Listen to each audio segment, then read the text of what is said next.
पटना जिले के रैगांव विधानसभा क्षेत्र में लगातार रानी बागड़ी और उनकी बेटी अपने मां रानी बागड़ी के लिए जनता से वोट करने के लिए अपील करती हुई नजर आई। ऐसे में यदि देखा जाए तो चुनाव प्रचार काफी तेज हो गई है। इस बीच जनता से हाथ जोड़कर जनसंपर्क करते हुए लगातार नजर आ रही है। अब देखना होगा कि जनता रैगांव विधानसभा में किसको अपना विधायक चुनती है। देखिए, हमारे संवाददाता ने उनसे खास बातचीत की है। आइए एक रिपोर्ट देखते हैं। दूरी की बात करते हैं तो आगे जब बढ़े तो हम तस्वीरें देखिए कि करीब यहाँ से 54 किलोमीटर दूर, 54 से क्या 69 किलोमीटर दूर अभी हम वहाँ से आए। यहाँ जब पहुँचे तो उसके दौरान ये एक तस्वीर हमने देखा कि कितनी ठंड के मौसम, धीरे धीरे इतनी बड़ी, इतना हार्डवर्क कैसे हो पाता है, ये बहुत बड़ी बात है। लेकिन उसी को देखते हुए चुनाव का माहौल है, ये क्या है माहौल, की जनता क्या कह रही है, हम आइए प्रियंका बागड़ी से पूछेंगे। अब प्रियंका बागड़ी जी, सबसे पहले युवा हैं और युवा महिलाओं के तौर पे सबसे पहले उनके हौसला अफजाई के लिए क्या कहेंगे दिवाली के अवसर पर? सबसे पहले तो मैं पूरे क्षेत्रवासियों को दिवाली की ढेर सारी शुभकामनाएं देना चाहूँगी। और जैसे हम अभी पूरे क्षेत्र में घूम रहे हैं तो अगर महिलाओं को हम कमतर आती है तो गलत बात होगी, क्योंकि घर का सारा काम करने के साथ साथ घर की साफ़ सफाई तो छोड़िए, जैसे आप देख सकते हैं वो महिलाएं सामने पुताई भी कर रही हैं। तो कमतर तो कहीं से कहीं तक महिलाएं हैं नहीं। जहाँ महिलाएं अगर उनको एक तरीके से एम्पावर किया जाए, उनको जानकारी दी जाए तो उनकी स्थिति दिन ब दिन और बेहतर हो सकती है। और जहाँ अभी वो घर संभाल रही हैं, ज़्यादा महिलाएं भी घर संभाल रही हैं, तो बाहर चल के वो अपना या तो खुद का रोजगार उत्पन्न कर सकती हैं या फिर उसके साथ साथ वो कहीं नौकरी पे भी आगे बढ़ सकती हैं। तो महिलाओं के लिए बहुत सारे अवसर हैं और उनको हमें खुद ही देखना पड़ेगा, अवसर का सृजन करना पड़ेगा। एक बात कहते हैं, महिला हैं आप, युवा महिला हैं, युवा महिलाएं बहुत मिल रही हैं, बहुत जा रही हैं, क्योंकि 18 से लेकर 20 साल के अगर हम आंकड़ा उठा के देखते हैं तो कुछ भी नहीं है, ना के बराबर एक विधानसभा में। क्या महिलाओं के लिए सबसे पहले आपका किस तरफ कदम?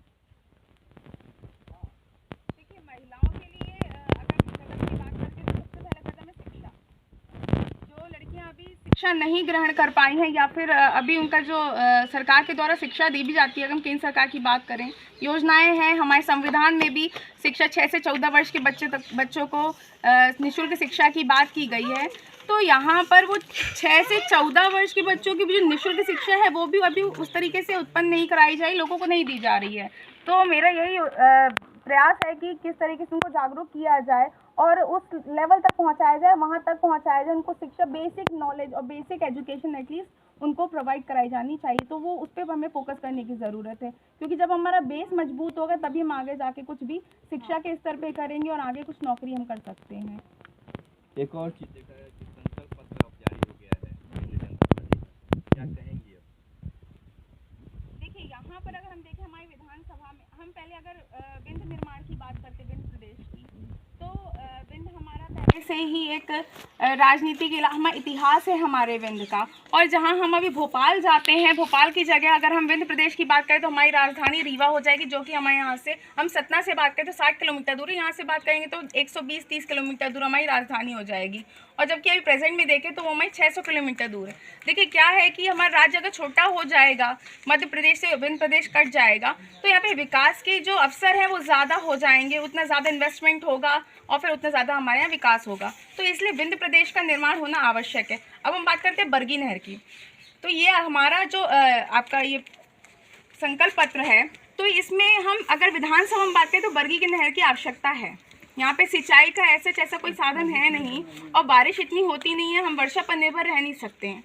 तो यहाँ पे जो बरगी का पानी है वो हमारी रैगांव विधानसभा से आते आते कट गया। अब यहाँ पर जो विधायक बनेगा, तो विधायक अगर चाहे तो लड़कर अपनी सरकार से या दूसरी सरकार से ये बरगी नहर हमारे क्षेत्र से बराबर तरीके से गुजर सकती है। अब यहाँ पे हम बात करते हैं विद्युत आपूर्ति की बात करते हैं, तो यहाँ पर मैं 2-2.5 साल से लगातार, मुझे नहीं लगता कि एक भी दिन मैं रुकी होंगी, 2-2.5 साल से मैं लगातार यहाँ पर देख रही हूँ कि ट्रांसफार्मर की बड़ी समस्या हो रही है। अभी आप देखे होंगे, क्षेत्र में गए होंगे कि धान सूख गई है। क्यों सूख गई है? कि पानी होते हुए भी यहाँ पर ट्रांसफार्मर नहीं चल रहे हैं, जिससे कि सिंचाई हो नहीं पा रही है। तो यहाँ पर ये बेसिक समस्याएं हैं कि बिजली का बिल बहुत ज़्यादा आ रहा है, बिजली मिल नहीं रही है। इससे तो मैं खुद ग्रस्त हूँ कि हमारे घर में कोई रहता नहीं है, 20,000 रुपये हम बिजली का बिल देते, लेकिन समय नहीं अभी MPB से लड़ने का, तो इसलिए देना पड़ रहा है। तो किसान भी यही है कि वो लड़ नहीं पा रहा है और उसको बिजली का बिल देना पड़ रहा है और ट्रांसफार्मर उसको मिल नहीं रहा है। तो यहाँ पर शिक्षा की भी समस्या है, स्वास्थ्य की भी समस्या है, रोड आपने देख ही ली है। तो यहाँ पे इन समस्याओं को अभी तक खत्म हो जाना चाहिए, क्योंकि ये एससी सीट है और एससी सीट में हर सरकार की तरफ से ज़्यादा फंड आता है, चाहे एसटी एससी सीट में ज़्यादा आता है। लेकिन उसके बाद भी अभी कई भी बड़े बड़े ऐसे गाँव हैं जो आज तक रोड से, शिक्षा से, जल से बिल्कुल भी मतलब छूट चुके हैं। तो यहाँ पर इन सारी बेसिक चीज़ों में भी फोकस करने की बहुत ज़्यादा आवश्यकता है। ऐसे में यदि देखा जाए तो 9 संकल्प पत्र की बात करते हैं, 3 संकल्प पत्र में और भी 6 बतला दीजिए आप। मैंने सारे बताए आपको, मैंने यहाँ पे आपको शिक्षा का भी बता दिया, पेयजल का भी बता दिया, स्वास्थ्य का भी बता दिया है। हाँ, अब यहाँ पे हम लास्ट बात करते हैं, युवा होंगे हुनरमंद। तो देखिए यहाँ पर मेरा युवा संवाद का कार्यक्रम मैं पहले से ही करती आ रही थी, पिछले 1.5 साल से मैं कर रही हूँ। तो यहाँ पे युवाओं को देखिए क्या होता है कि हम में खुद में कौशल होता है और नहीं होता है तो हम कुछ चीज़ें सीखते हैं, हमारी जहाँ रुचि होती है तो उन चीज़ों को सीखते हैं और उन चीज़ों को अपने आय का जरिया बनाते हैं। तो यहाँ पे लोगों को उस चीज़ की भी जानकारी नहीं होती, तो जानकारी भी उपलब्ध कराना और कैसे वो इससे लाभान्वित हो सकते हैं, उनको उस स्तर तक पहुँचाना, वहाँ तक पहुँचाने की भी जिम्मेदारी हमारी होगी। अब यहाँ पे देखिए बिल की मैंने बात कर ली आपसे, सड़क की भी बात कर ली है। तो ये मेरे वचन पत्र में जो 9 विषय हैं, मैंने 9 के 9 विषयों पे बात कर ली है आपसे। ऐसे में प्रियंका जी, एक तरफ राजनीति की तरफ थोड़ा सा जाया जाए तो हम बायोग्राफी की तरफ से थोड़ा सा बात करेंगे आपसे। शिक्षा जीवन शुरुआत हुई, क्या मन में आया कि राजनीति की तरफ? देखिए मैं अगर बात करूं अपनी शिक्षा की, तो मेरे जो विषय रहे, मैंने 3 विषय में समाजशास्त्र किया है, जो कि लोक प्रशासन है, राजनीति शास्त्र है और ग्रामीण विकास है। तो मैं अभी जो जीवन जी रही हूँ, अब सामाजिक जीवन जो मैं जी रही हूँ, उस सामाजिक जीवन में वो मेरे तीनों विषय अभी सम्मिलित है, आप देख सकते हैं। लोक प्रशासन भी मेरा सम्मिलित है, राजनीति शास्त्र भी है और ग्रामीण विकास भी है। तो यहाँ पर मैं उसके बाद फिर मैंने एमफिल भी किया है, जिसमें मैंने अपना जो विषय रखा है वो भी किसानों पर रखा था और इसके साथ साथ मैं पीएचडी भी कर रही हूँ, तो मेरा वो भी टॉपिक किसानों पर है। तो देखिए यहाँ पे जब हम ग्रामीण स्तर पे जा रहे हैं, ग्रामीणों के बीच जा रहे हैं और हमारी शिक्षा भी वही है, तो हम को रिलेट कर पाते हैं शिक्षा और जो हमारी हकीकत में जो स्थिति, उन सारी चीज़ों को, और लोगों को उसके बारे में भी हम बता पाते हैं और आगे हम क्या कर सकते हैं इन सारी चीज़ों के बारे में हमें खुद से नॉलेज होता है और हम उस पर स्टेप्स ले सकते हैं। प्रियंका जी, जिस तरह से अगर देखा जाए तो शिक्षा की बात कर लिया, आप पढ़ाई की बात कर लिया कि हमने पीएचडी किया था इस किसान से, मतलब फार्मर से।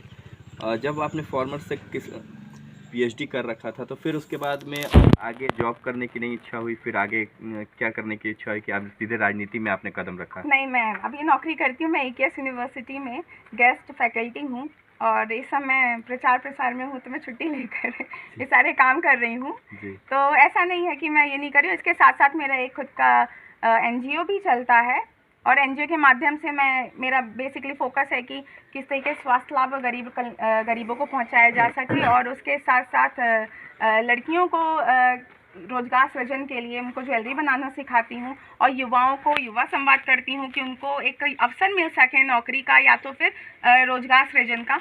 तो मैं ऑलरेडी इन सारी फील्ड्स में भी काम कर रही हूँ और मैं नौकरी भी करती हूँ। इसके साथ साथ मेरे कस्टम हायरिंग सेंटर भी है, तो मैं मल्टीपल फील्ड्स में काम कर रही हूँ। मल्टीपल फील्ड्स की बात हुई, राजनीति की बात हुई, जनता के बीच जा रही हैं, राजनीति की बात हुई, तो राजनीति में जब कदम रखी होंगी तो जनता कई लोग मिलते हैं, कई जैसे मिलते हैं और कई प्रकार के मिलते हैं। तो उन लोगों को कैसे आप मॉडिफाई कर पाते होंगे, कैसे आप समझाते, कैसे आप इतना कैसे, मतलब किस तरह से इतना आसान होता चला गया, या अब तक मतलब किस तरह से आप राजनीति में कदम रखे और कैसे जनता से मिलना जुलना हो पाता है? देखिए, मैंने अभी जिला पंचायत का चुनाव लड़ा था, तब से मेरी राजनीति की मतलब सक्रियता की बात करें, सक्रिय तौर पे मैं राजनीति में आ गई थी और राजनीतिक मेरा बैकग्राउंड है। जैसे मेरी माता जी राजनीति में पिछले 25-30 साल से हैं, तो यहाँ पर मैंने उनको देखकर और उनके साथ साथ जो आसपास के लोग हैं, राजनीति से जुड़ा परिवार है तो राजनीतिक लोग मिलते हैं, तो उन सारे लोगों को देखकर मैंने सीखा है।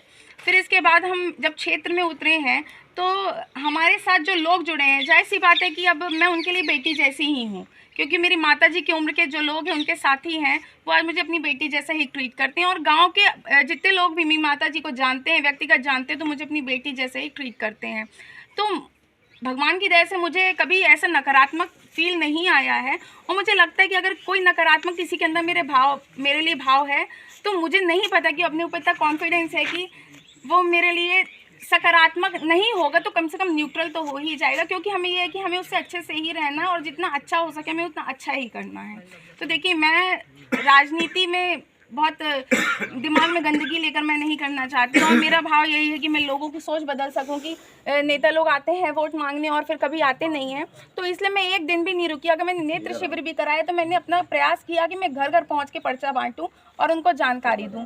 तो देखिए क्या है कि अगर हम लोगों से जुड़ेंगे, व्यक्तिगत जुड़ेंगे, तो मुझे नहीं लगता कि कोई हमें कहीं से नेगेटिव हमारे लिए थॉट्स किसी के लिए क्रिएट कर सकता है। तो मैं इसी प्रकार से, मुझ में बहुत सकारात्मक सोच है और मैं उसी सोच के साथ आगे बढ़ती हूँ। सकारात्मक सोच है। सबसे पहली बात है कि डिजिटल इंडिया की बात होती है, कहीं देखा जाता है कि आधुनिक भारत की बात की जाती है, कहीं आत्मनिर्भर की बात की जाती है। क्या लगता है कि रैगांव विधानसभा जितने गांव हैं, 92 गांव अभी तक हमने देखा है, और सब में आत्मनिर्भर और डिजिटल इंडिया का संभव है? देखिए, संभव है, ऐसा नहीं है कि असंभव है, लेकिन हाँ अभी इसमें कमी है। मतलब जिस स्तर तक पहुंचना चाहिए, जैसे मैंने आपको बताया कि फंडिंग भी इस विधानसभा में ज़्यादा आती है SC/ST होने के कारण, तो ना वो चीज़ हो रही है, ठीक है, और जो पैसा आ रहा है उसका सदुपयोग नहीं हो रहा है। स्थिति आप देख ही चुके हैं। और यहाँ पर देखिए, संभव की अगर बात करते हैं तो संभव सब कुछ है, बस ये है कि करने वाला चाहिए। बड़ा दुर्भाग्य है रैगांव विधानसभा का कि आज तक करने वाला नहीं मिला विधानसभा को। तो मैं यहाँ पर, मैं और मेरी माताजी, देखिए माताजी का हमेशा से प्रयास है और दुर्भाग्य कि वो अभी तक बन नहीं पाई हैं विधायक, लेकिन हमारा प्रयास ये है कि हम यहाँ पर लोगों के दिमाग में ला सके कि हम क्या क्या कर सकते हैं और क्या क्या संभव है।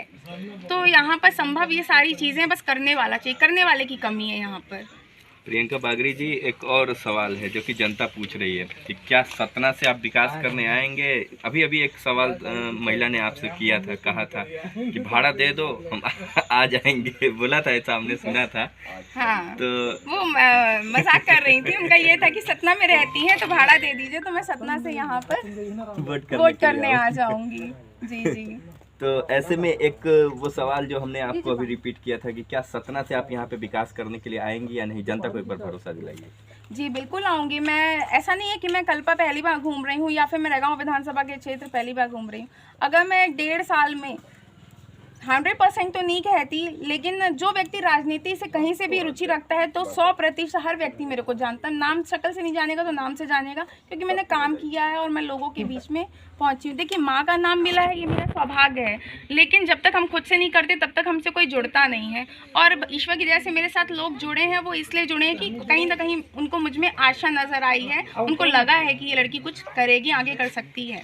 तो मैं अब कहूँगी अगर, तो लोगों को लगेगा कि सब नेता ऐसा कहते हैं, और मुझे बड़ा बुरा भी लगता है कि सब नेताओं ने लोगों के दिमाग में ये सोच ला दी है। पर मुझे लगता है कि ईश्वर और ये जनता मुझे, ईश्वर रूपी जनता मुझे अगर एक मौका देती है हम लोगों को, तो ये जो मानसिकता आ गई है तो इनको हम ये बता देंगे कि जो हर नेता एक जैसा नहीं होता है, हर विधायक एक जैसा नहीं होता है, यहाँ पर काम करने वाले लोग भी रहते हैं।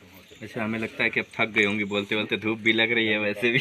नहीं और खड़ी खड़ी भी थक गई होंगी। सवाल तो बहुत है, लेकिन एक बात, जनता से क्या कहेंगे? दिवाली का आज त्यौहार है, दिवाली मनाने के लिए, और वैसे भी शुभकामनाओं संदेश के साथ। देखिए, सबसे पहले तो मैं सबको ढेर सारी शुभकामनाएं दूंगी दिवाली की, और ये भी कहूँगी कि थोड़ा खुशी हम मनाएंगे तो पटाखे भी फोड़ेंगे, तो लेकिन एयर पॉल्यूशन थोड़ा कम करें और सब अच्छे से सेफ्टी के साथ दिवाली मनाएं। और इसके साथ साथ ये कहूँगी कि मैं सपोर्ट भी मांगती हूँ, वोट भी मांगती हूँ जनता से अपनी माता जी के लिए गन्ना किसान चुनाव चिन्ह में, कि वो मेरी माता जी को गन्ना किसान चुनाव चिन्ह में वोट देकर उनको भारी मतों से विजयी बनाए। और आप लोगों की जो आशाएं हैं, अपेक्षाएं हैं, देखिए प्रयास हम पूरा करेंगे कि 100% हम उनको पूरा कर सके, पर 100 नहीं करेंगे तो हम मैक्सिमम करने का प्रयास करेंगे। इतना है कि आपके मन में ये भाव आ जाएगा कि हाँ ये काम करती हैं और अगली बार भी आप हमको चुनेंगे, ये तो मैं आपको आश्वस्त करती हूँ। अगर आप ये मौका हमको देंगे तो अगला मौका निश्चित ही आप हमको देंगे। तो मेरा